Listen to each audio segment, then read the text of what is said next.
Hello दोस्तों, नमस्कार। मैं विवेक कुमार।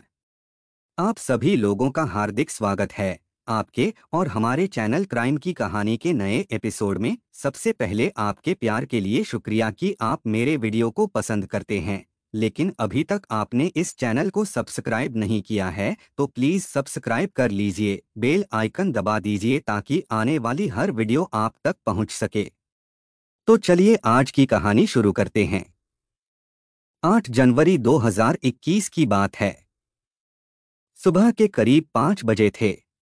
गुजरात के सूरत जिले के पुना पुलिस थाने को एक अहम सूचना मिली। सूचना देने वाले व्यक्ति ने इंस्पेक्टर वी यू गडरिया को फोन पर बताया कि कुमारिया गांव के सर्विस रोड स्थित रघुवीर सिलियम मार्केट के सामने बुरी तरह जख्मी एक महिला पड़ी है। उसके सिर पर गहरी चोट है। मामला सड़क दुर्घटना का लगता है। आप शीघ्र कार्यवाही करें। इस जानकारी को इंस्पेक्टर वी यू गडरिया ने गंभीरता से लिया। अपने सहायकों को साथ लेकर वह तत्काल घटनास्थल की ओर रवाना हो गए। घटनास्थल पुना पुलिस थाने से लगभग 1 किलोमीटर दूर था। पुलिस वहां मुश्किल से 10 मिनट में पहुंच गई। इस बीच घटना की जानकारी पूरे इलाके में फैल चुकी थी और वहां अच्छा खासा मजमा लग गया था। पुलिस टीम जब वहां पहुंची तो खून ही खून फैला हुआ था। खून के अलावा वहां कुछ नहीं था। पुलिस टीम ने जब वहां मौजूद लोगों से पूछताछ की तो मालूम हुआ कि उनके आने के पहले एक एम्बुलेंस आई और उसे उठाकर इलाज के लिए पास के ही स्मीमेर अस्पताल ले गई। इंस्पेक्टर वी यू गडरिया को मामला गंभीर लगा। उन्होंने यह जानकारी अपने उच्चाधिकारियों को दे दिया। इसके बाद उन्होंने घटनास्थल का बारीकी से निरीक्षण किया। निरीक्षण करने के बाद वह सीधे स्मीमेर अस्पताल पहुंचे। वहां पता चला कि उस महिला की उपचार के दौरान ही मौत हो गई थी। महिला को उसकी ससुराल के लोग अस्पताल लाए थे। वह भी अस्पताल में ही मौजूद थे। थाना प्रभारी ने उनसे पूछताछ की तो मालूम हुआ कि मृतक महिला का नाम शालिनी यादव था। उसकी मौत अस्पताल लाने के 20 मिनट बाद हुई थी। शालिनी के पति अनुज कुमार यादव उर्फ मोनू ने बताया कि वह अपनी पत्नी शालिनी के साथ सुबह 5 बजे अक्सर उस रोड पर मॉर्निंग वॉक के लिए जाता था। 1 घंटे की वॉक के बाद वे अपने घर आ जाते थे। घटना के समय टहलते हुए जब वह अपनी पत्नी से कुछ दूर आगे चल रहा था, तभी अचानक रेत से भरा एक ट्रक तेजी से आया और शालिनी को रौंदता हुआ वडोदरा की तरफ निकल गया। घबराहट में जब तक वह कुछ समझ पाता, तब तक ट्रक उसकी आंखों से ओझल हो गया था। सुनसान सड़क होने के कारण उसे जल्दी कोई मदद भी नहीं मिली। वह अपना फोन घर भूल आया था, जिसकी वजह से मजबूरन उसे शालिनी को घायल अवस्था में वहीं छोड़कर एम्बुलेंस लाने के लिए जाना पड़ा। अस्पताल के डॉक्टरों के बयानों के बाद पुलिस ने शालिनी के शव का बारीकी से मुआयना किया और उसे पोस्टमार्टम के लिए मोर्चरी भिजवा दिया। थाना प्रभारी थाने लौट आए। शुरुआती जांच पड़ताल में जहां एक तरफ मामला हिट एंड रन का बन रहा था, वहीं दूसरी तरफ शालिनी की हत्या की साजिश से भी इनकार नहीं किया जा सकता था। बहरहाल शालिनी के पति अनुज यादव की शिकायत पर पुलिस ने ड्राइवर और ट्रक के खिलाफ मामला दर्ज कर लिया। दूसरी ओर जब इस हादसे की खबर शालिनी के मायके वालों को मिली तो उनके पैरों तले से जमीन सरक गई। उनकी बेटी शालिनी किसी हादसे का शिकार हो गई, यह बात उनके गले नहीं उतर रही थी। उनके पूरे परिवार में बेटी को लेकर कोहराम मच गया। उसकी मां, बहनों और भाइयों का रो रो कर बुरा हाल था। शालिनी के पिता धनीराम यादव ने फोन पर इंस्पेक्टर वी यू गडरिया से बात की और दूसरे दिन शाम होते होते वह आगरा जिले में स्थित अपने गांव से सूरत आ गए। शालिनी के पिता धनीराम यादव ने शालिनी की मौत को एक सोची समझी साजिश बताकर उसकी ससुराल वालों को संदेह के राडार पर खड़ा कर दिया। मायके वाले शालिनी के शव पर अपना दावा करते हुए उसका दाह संस्कार अपने गांव ले जाकर करना चाहते थे। साथ ही वे शालिनी की 2 वर्षीय बेटी को भी अपने संरक्षण में लेना चाहते थे, लेकिन इसके लिए शालिनी के ससुराल वाले तैयार नहीं थे। ससुराल वाले उसका शव हासिल करने की कोशिश में लगे थे। जिस प्रकार शालिनी के पिता धनीराम यादव ने उसके पति और ससुराल वालों को शालिनी की मौत का जिम्मेदार ठहराकर उन पर आरोप लगाया था, उससे मामला उलझ गया था। दोनों तरफ बातों में कितनी सच्चाई है, पुलिस अधिकारी इसका अध्ययन कर अपनी जांच की रूपरेखा तैयार कर ही रहे थे कि केस सूरत की सीबीसीआईडी के हाथों में चला गया। पोस्टमार्टम के बाद शालिनी का शव उसके पिता धनीराम यादव को सौंप दिया गया, जो उसे अपने गांव ले गए। अपनी बेटी का दाह संस्कार करने के बाद धनीराम यादव ने सूरत के नए पुलिस कमिश्नर अजय कुमार तोमर से मुलाकात कर बेटी की मौत के मामले की निष्पक्ष जांच कराने की मांग किया। पुलिस कमिश्नर अजय कुमार तोमर इस मामले पर पहले से ही नजर बनाए हुए थे। उन्होंने शालिनी के केस को गंभीरता से लेते हुए उन्हें इंसाफ दिलाने का भरोसा दिया। इसके पहले कि पुलिस अधिकारी केस की जांच को लेकर कोई कार्यवाही करते, शालिनी की मौत को लेकर पूरे शहर में सनसनी फैल गई। हुआ यह कि शालिनी की मौत को लेकर कई दैनिक अखबारों ने दिलचस्पी लेते हुए उसे हाईलाइट कर दिया, जिससे लोगों में पुलिस के प्रति गुस्सा भर गया। पुलिस अधिकारियों ने किसी तरह लोगों को समझाया। सीबीसीआईडी के प्रमुख आर सरवैया मामले की जांच करने में जुट गए। सरवैया काफी सुलझे हुए तेजतर्रार अधिकारी थे। उनकी अपनी अलग पहचान थी। मामले की जिम्मेदारी लेते ही उन्होंने अपने स्टाफ के इंस्पेक्टर प्रदीप सिंह बाला को साथ लेकर केस की जांच शुरू कर दिया। उन्होंने अपने स्तर पर अस्पताल और घटनास्थल का दोबारा निरीक्षण किया। उन्होंने वहां लगे सीसीटीवी कैमरों के फुटेज देखने के साथ साथ वहां के निवासियों के बयान लिए। उनके बयानों का क्राइम ब्रांच अधिकारियों ने जब बारीकी से अध्ययन किया तो उन्हें दाल में कुछ काला नजर आया। जब उन्होंने मामले की जांच की तो पूरी दाल ही काली निकली। सुबह सुबह जिस रोड पर वह वॉक करने जाते थे, उस समय वह रोड एकदम सुनसान रहती थी। फिर इतनी सुबह उनके वहां मॉर्निंग वॉक पर जाने का क्या मतलब था? इसका मतलब शालिनी के पति अनुज कुमार यादव का बयान संदिग्ध था। जो आरोप शालिनी के पिता ने उस पर लगाया था, वह अपराध की श्रेणी में आता था। इसके साथ पोस्टमार्टम रिपोर्ट भी रहस्यमय थी। क्राइम ब्रांच अधिकारियों ने जब इसकी तह में जाना शुरू किया तो शालिनी के ससुराल वाले कुछ इस प्रकार उलझे कि उनके हौसले पस्त हो गए और शालिनी हत्याकांड का सच बाहर आ गया। साजिश कितनी गहरी थी, यह जानकर जांच अधिकारी भी सन्न रह गए। पैसों की भूख ने शालिनी के ससुराल वालों को अपराध की दलदल में धकेल दिया था। 25 वर्षीय अनुज कुमार यादव उर्फ मोनू मूल रूप से उत्तर प्रदेश के जिला इटावा के रहने वाले सोहन सिंह यादव का एकलौता बेटा था। सोहन सिंह यादव कई साल पहले काम की तलाश में गुजरात के शहर सूरत आए थे और सूरत की एक सिक्योरिटी कंपनी में नौकरी करने लगे। जब वह सारे नियम कायदे जान गए तो उन्होंने खुद की सेवा सिक्योरिटी एजेंसी खोल लिया। थोड़े ही दिनों में उनकी सिक्योरिटी एजेंसी अच्छी चल निकली और उनके पास 100 से अधिक गार्ड हो गए। सूरत शहर में उनकी कई शाखाएं खुल गईं। अच्छा पैसा आया तो उन्होंने अपने रहने के लिए कुमारियां गांव स्थित सारथी रेजिडेंसी में अच्छा सा फ्लैट ले लिया। सूरत में उनकी और सिक्योरिटी एजेंसी की प्रतिष्ठा थी। वह सूरत के सम्मानित नागरिक बन गए थे।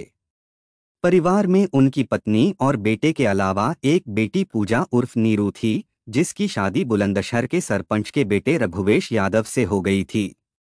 शादी के बाद भी पूजा अपनी ससुराल में कम और मायके में ज्यादा रहती थी। अनुज उर्फ मोनू महत्वाकांक्षी था। वह पैसों का लोभी था। पढ़ाई खत्म करने के बाद उसका मन पिता की सिक्योरिटी एजेंसी में नहीं लगा। उसने अपनी ट्रांसपोर्ट कंपनी खोल लिया। उसे यह लुभावना सपना उसके नौकर मोहम्मद नईम उर्फ पप्पू ने दिखाया था, जो 5 साल पहले उसके पिता की सिक्योरिटी एजेंसी में गार्ड की सर्विस करता था। सिक्योरिटी की नौकरी छोड़कर वह ट्रांसपोर्ट की लाइन में चला गया था। अनुज उर्फ मोनू का ट्रांसपोर्ट का कारोबार जब ठीक ठाक चलने लगा तो पिता सोहन सिंह यादव ने दिसंबर 2017 में उत्तर प्रदेश के आगरा जिले के गांव जाफरापुर निवासी धनीराम यादव की बेटी शालिनी के साथ उसकी शादी कर दिया। धनीराम यादव गांव के जाने माने काश्तकार थे। उन्होंने बेटी की शादी में अपनी हैसियत के अनुसार दान दहेज दिया। शालिनी जिन सपनों को लेकर ससुराल आई थी, उसके उन सपनों की हकीकत जल्दी ही सामने आ गई। शादी के 4 महीने बाद ही ससुराल वाले उसके मायके वालों से 5 लाख रुपयों की मांग करने लगे। कुछ दिनों बाद वह शालिनी को प्रताड़ित भी करने लगे थे। यह बात शालिनी के मायके वालों को पता लगी तो उन्हें बहुत दुख हुआ। उन्होंने अनुज को बुलाकर 2 लाख रुपए दे दिए और बाकी 3 लाख रुपए आलू की फसल बेचकर देने का वादा कर लिया। इतना करने के बाद भी शालिनी के प्रति जब ससुराल वालों का व्यवहार नहीं बदला तो वह जाकर शालिनी को मायके ले आए। लेकिन 1 महीने बाद ही उसकी ससुराल वाले उसे वापस अपने घर ले गए। इस बीच शालिनी मां बनी और एक बच्ची को जन्म दिया। अनुज के परिवार वालों को बेटी पैदा होने की जरा भी खुशी नहीं हुई। शालिनी को बेटी होने की भी प्रताड़ना भी सहनी पड़ती थी। यहाँ तक कि शालिनी को अपने पास फोन तक रखने की इजाजत नहीं थी। अनुज तो दहेज को लेकर शालिनी को तरह तरह से प्रताड़ित करता था। उसकी बहन पूजा उर्फ नीरू, पिता सोहन सिंह यादव और उसके 2 चचेरे भाई गोपाल और गंगाराम यादव भी इसमें पीछे नहीं रहते थे। पैसों का भूखा अनुज अपने परिवार के साथ शालिनी पर अत्याचार तो करता ही था, उनकी योजना बीमा कंपनियों को भी चूना लगाने की थी। ट्रांसपोर्ट के कारोबार में होने के कारण बीमे का फंडा उसे अच्छी तरह मालूम था। इसीलिए उसने अपने पूरे परिवार के लिए नकली दस्तावेज देकर जीवन बीमा पॉलिसी करा ली थी। पिता, बहन और पत्नी की पॉलिसियों का वह स्वयं नॉमिनी था और अपनी पॉलिसी का नॉमिनी उसने अपने पिता को बनाया था। जीवन बीमा की 3-4 किस्तें के बाद अनुज अपने पिता और बहन का फर्जी डेथ सर्टिफिकेट लेने के लिए अपनी बहन के सरपंच ससुर के पास बुलंदशहर गया। मगर वहां पूजा के पति रघुवेश की वजह से वह अपनी योजना में सफल नहीं हुआ।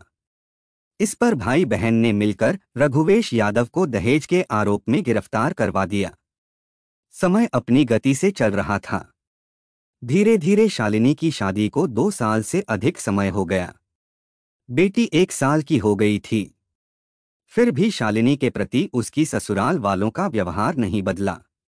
इससे नाराज शालिनी के घर वालों ने सन 2019 में शालिनी के ससुराल वालों पर धावा बोल दिया और उनकी अच्छी तरह पिटाई कर दिया। इसके बाद शालिनी का व्यवहार भी बदल गया। उसने अपनी ससुराल वालों से डरना छोड़ दिया। ससुराल वालों का जब सुर बदलता तब तब शालिनी उन्हें अपने मायके वालों की धमकी दे देती थी। इसका प्रतिकूल असर उसके पति अनुज पर पड़ता था, जिसे अनुज अपना अपमान समझता था। इस अपमान की आग अनुज के दिल में ऐसी लगी कि उसने शालिनी का अस्तित्व ही मिटा डालने का फैसला कर लिया।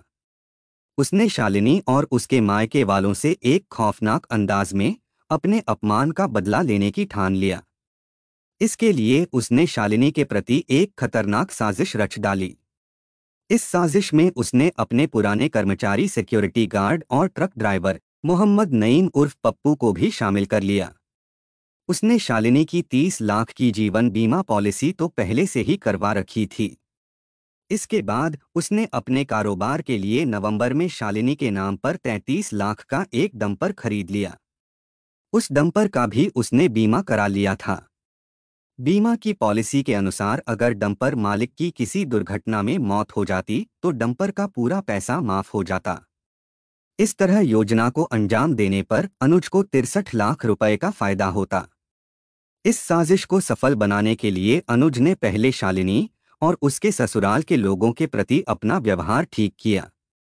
फिर घटना के 15 दिन पहले से अनुज शालिनी को साथ लेकर मॉर्निंग वॉक के लिए कुमारियां गांव के सर्विस रोड पर जाने लगा। अपनी तरफ धीरे धीरे बढ़ती हुई मौत से अनभिज्ञ शालिनी अपने पति अनुज का साथ देने लगी। इस साजिश में शामिल मोहम्मद नईम को अनुज ने 2.5 लाख रुपए देने का वादा किया था। मोहम्मद नईम की अपनी मजबूरी थी, उसे अपनी बेटी की शादी करनी थी, इसलिए वह राजी हो गया था। साजिश के तहत घटना के दिन मोहम्मद नईम ने घटना से 5 घंटे पहले बालू भरी अपनी ट्रक लाकर घटनास्थल से कुछ दूरी पर खड़ी कर दिया। अपने तय समय के अनुसार सुबह 4:30 बजे जब अनुज अपनी पत्नी शालिनी के साथ उस सर्विस रोड पर आया तो मोहम्मद नईम सावधान हो गया। अनुज और शालिनी आपस में बातें करते हुए जब रघुवीर सैलियम मार्केट के पास आए, उसी समय अनुज ने सुनसान माहौल देखकर शालिनी का कसकर गला दबा दिया। शालिनी उसका विरोध भी न कर पाई और बेहोश हो गई।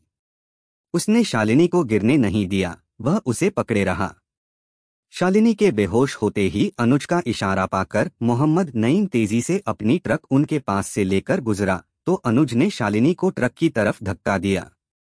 इसके पहले कि शालिनी के चिथड़े उड़ जाते, मोहम्मद नईम का मन बदल गया। वह अपने ट्रक को कट मार कर निकाल ले गया, लेकिन फिर भी ट्रक की टक्कर से शालिनी लहूलुहान हो गई। अनुज कुछ दूर जाकर खड़ा हो गया। कुछ देर बाद रोड पर जब हलचल बढ़ी तो वह हरकत में आ गया। उस दिन वह जानबूझकर अपना फोन घर छोड़ आया था।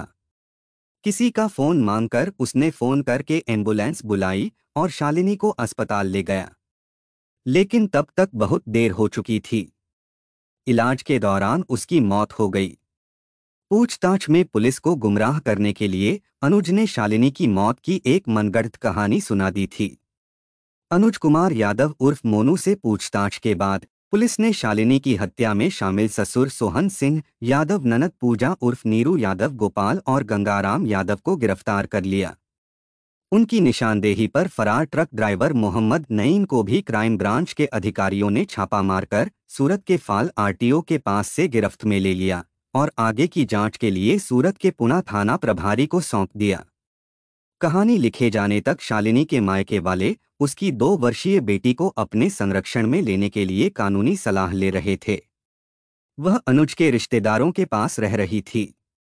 कहानी को लास्ट तक सुनने के लिए आपका धन्यवाद। इस कहानी के बारे में अपनी राय कमेंट करके ज़रूर बताइएगा और ऐसी ही अपराध की सच्ची कहानियों के लिए हमारे चैनल क्राइम की कहानी को सब्सक्राइब कर लीजिए। धन्यवाद।